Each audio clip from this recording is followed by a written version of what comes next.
Mabuhay pageant fans! Welcome back to my YouTube channel. Hey, RMG. So guys, nakamove on na ba kayo sa Miss Universe Philippines Finals Night almost 2 weeks ago? Ako hindi pa rin because I just can't believe about the reception that you have all given my finals review 6 days ago. Considering that I already uploaded way too late already, inintay nyo pa rin akong magsalita about it. So thank you so much. I am reading each and every comment that you are all dropping there all the time, and I'm glad that majority of you are concurring with everything that I just said there. Which is why I am so pressured to make a follow-up content about it. Just to share you more of what I feel and the realizations or the lessons that I have thought as well as I look back on my 4-month grueling Miss Universe Philippines coverage earlier this year. Kung napansin nyo, this was really the first time that I went all out in covering an edition of Miss Universe Philippines given the quality and caliber of the ladies joining. And I know naman na MUPH or you all never required me to go out of my way to give this kind of extensive coverage, but I just thought that if I can somehow give you all the sneak peek, Tony Talk inspired one-on-one interviews with the ladies, exclusive content, exclusive access and content behind the scenes, ganaps, and in between, it could probably do wonders for my channel and for all of you na rin, my followers as well. So maraming pong salamat sa pagtangkilik ninyong lahat. Pero kung tatanungin nyo ako if this is something that I will probably do again next year or the next years to come,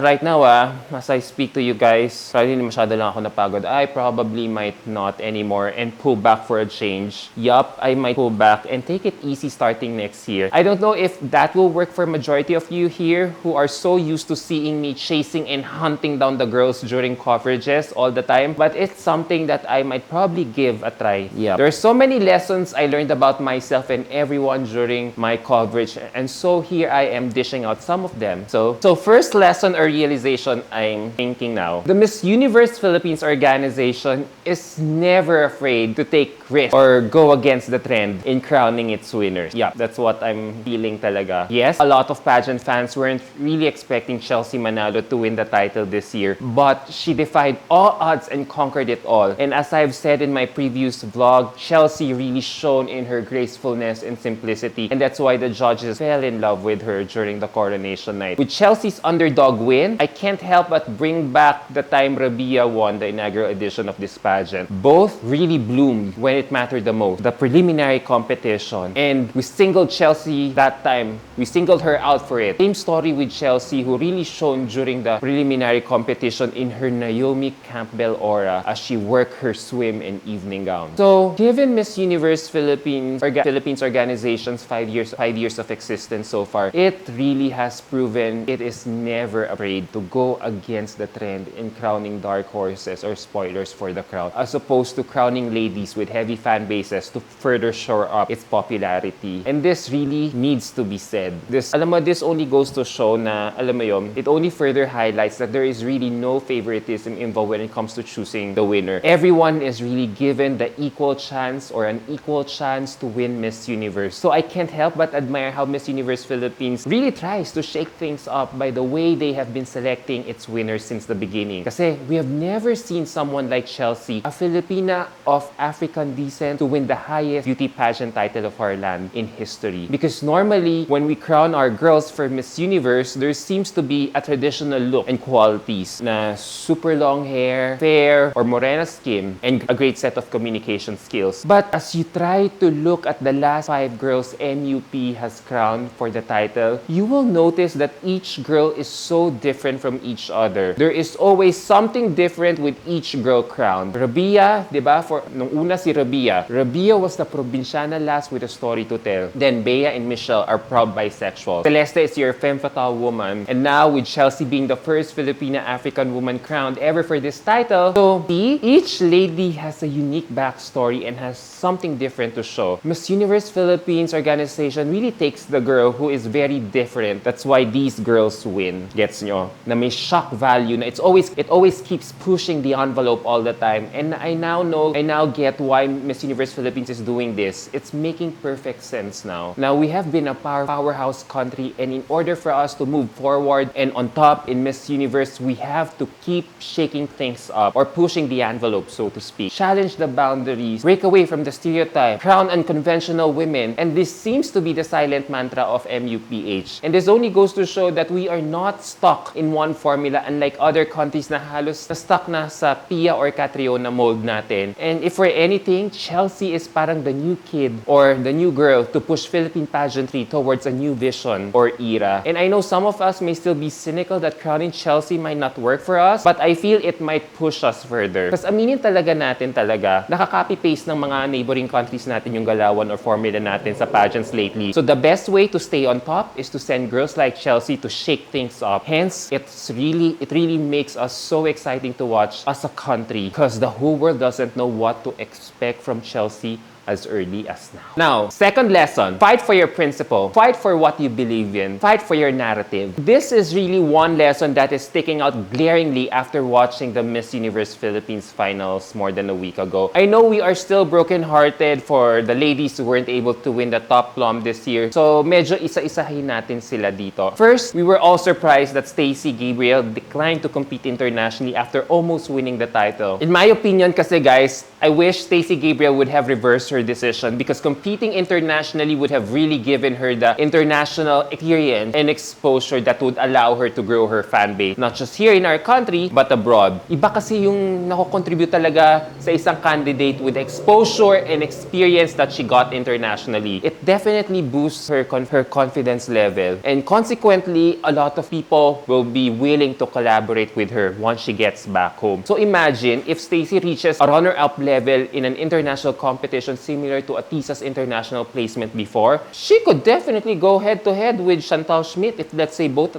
of them will join Miss Universe Philippines in the near future. Chantal won first runner-up in Miss Echo International recently, so if this lady decides to give MUPH another try, she will definitely be the girl to beat as she has started developing her fandom and machinery. But again, when you look at it then, on the flip side, I still have to applaud Stacey Gabriel for really holding on to her Miss Universe or nothing battle cry. Now, it's very rare for a woman like her to be very unapologetic or non-negotiable with what she wants. Sure, we could throw so many adjectives against her decision right now, but the fact remains, she is so brave and ready to stand her ground. Women like her are a very rare breed in pageantry. Siguro if for anything, she has really gained a whole new level of respect from the pageant community. And similarly, this is also the same way I feel for her fellow runners-up. On hindsight, Atisa could have also soared higher had she included her entrepreneurial woman narrative in her Miss Universe Philippines journey, which I so badly wanted from her team to include in her journey. This narrative was only briefly talked about in her introduction video, but was never given much highlight during her campaign. So it could have made Atisa a whole new different woman in the competition. Therefore, it is in this note that I wish she could have explored or experimented with her styling choices similar to Kate Middleton's styling, with those strong tailored outfits bearing her successful businesswoman image. And this is also the same advice I would have given Christy McCary during her campaign. Since she is a lot older now, she could have really chosen to highlight the business endeavors that she also got into, apart from being a successful international model after her reign. I know all of this might sound empty rhetoric already for you all because you might say, Adam, it's just simply judge's preference. But I feel a change in narrative is also as good as an improvement in one's pasarela skills or showmanship on stage. So sana, with what I've just said, we could finally put a stop to this urban myth or legend or theory that Miss Universe Philippines will never crown a former Binibining Pilipinas title holder, because it's just probably judges' preference after all, and these judges may not know any issues surrounding the pageant world. Now let's go to my third lesson. If ain't broke, why still fix it? I know I wasn't able to talk about Michelle D during the coronation night of Miss Universe Philippines, so I am including her here. Michelle D's farewell walk for me is really one of the highlights of the competition as well because of the impact that it has generated me and a lot of fans watching. She wore her famous Wang-on-inspired evening gown made by Sir Mark Baumgartner again, and apart from giving the designer a whole new exposure for the gown that it worked for months, or Sir Mark worked for months, that also gave the fans like me a golden opportunity to see how the gown looked like in person or on stage, given she was only to wear it nung she was competing in El Salvador. So in a way, our pride and nationalism were reignited for that brief moment despite only finishing in the top 10 of the competition. And looking back, a farewell walk may be considered a small segment of the competition, but it was the summation of a very long preparation. Looking for an evening gown is one of one of the things that a girl has to plan and prepare for. So, so Michelle's decision to recycle her gown was a great homage to Mark Baumgartner, who gave time and effort to make the look for her. That incredible look, kung napansin nyo, may only had less than 30 seconds of exposure, but that was hundreds and thousands of time in terms of hard work. And doing this really gave the designer that moment that it needed because of how iconic the gown was. So it really had to be given a tribute, and I am glad Michelle wore it again.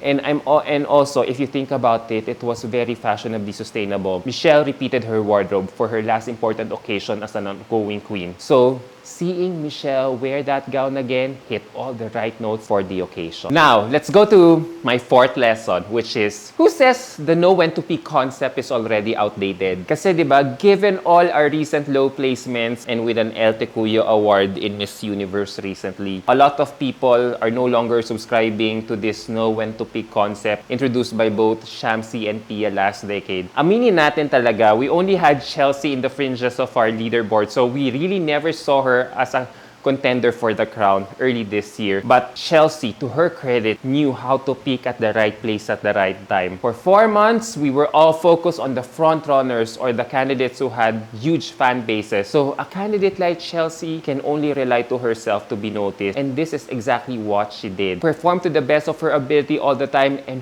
her momentum, I feel, really started when she was laying all these sponsor shoots left and right, like kay Jojo Borgais, without us really noticing it. I remember she really stood out in that Avon Philippines TVC earlier on and the runway challenge in Sultan Kuldarat afterwards. But we still hardly gave her the attention that she deserved. So by the time that she wowed us in her Naomi Campbell aura during prelims, we were all wowed and immediately tagged her as the ultimate dark horse of the competition. Na, based from what I just said, she knew what mattered more and she excelled in those activities.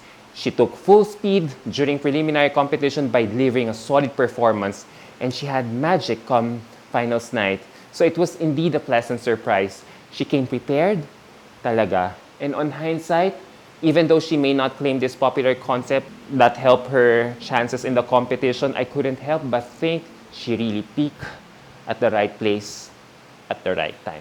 And now we go to my fifth and last lesson, which is forge your own path, shine in your simplicity. For me, one of the things that really made Chelsea stand out is her simplicity. She was a breath of fresh air in her simple gowns during both preliminary and finals night.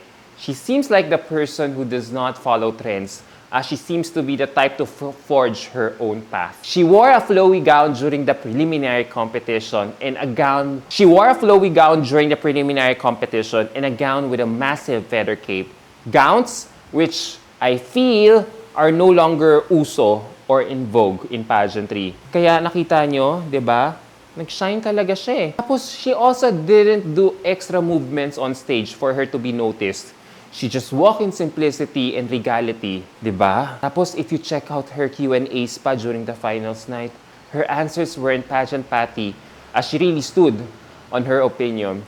And I guess what I'm really trying to say here is that Chelsea is not a carbon copy of a past queen of ours. Na she is different and she knows it. And I think this is the reason why the judges elected her to be our new queen. She was really shining in her simplicity. So this is definitely a lesson for all aspiring queens out there that less is more. Forge your own path, regardless whether you have a huge fan base or not. You also deserve to win the crown with your simplicity. So as for me, choosing Chelsea Manalo for this year is a best decision for the organization. Not only is she the first Filipina to represent us in Miss Universe stage, but also by selecting her, it will create so much buzz both international and local level. Mapag-uusapan talaga tayo when she reaches Mexico later this year. Kasi in terms of our neighboring countries, she will definitely stand out in a sea of mestizas and fair-skinned girls, as this lady really knows how to work the cameras and capture her audience. And in terms of beauty and Nikaan vibes naman, I think she fits the bill too because she has that international appeal. That kind of beauty will be a hit in the international arena. So siguro, at this point in time, looking ahead, I would love Chelsea I would love for Chelsea to develop her confidence level off stage more. Yes, off stage more. The belief that she can win it all again. Kasi Chelsea has a great body, height, ganda ng mukha. Her communication skills are okay too, and she is a performer on stage. But off stage, I observe she is meek somehow. And let's face it, pagdating talaga sa Mexico, labasan talaga ng mga kabugera talaga doon. And she needs to realize that she is no longer a dark horse. So all eyes will be on her as Miss Philippines. So she has to believe in herself more. She has to convince herself that she deserves the spotlight too, that she deserves to win the crown. So there you go, guys. What do you think about these things that I just shared with you all for today's episode? Do you also have the same thought? Well, feel free to share your comment or opinion down below so I can see naman your points or insights about this matter. Alright, guys. Thank you again to PLDT for sponsoring this episode. Until my next video. Bye!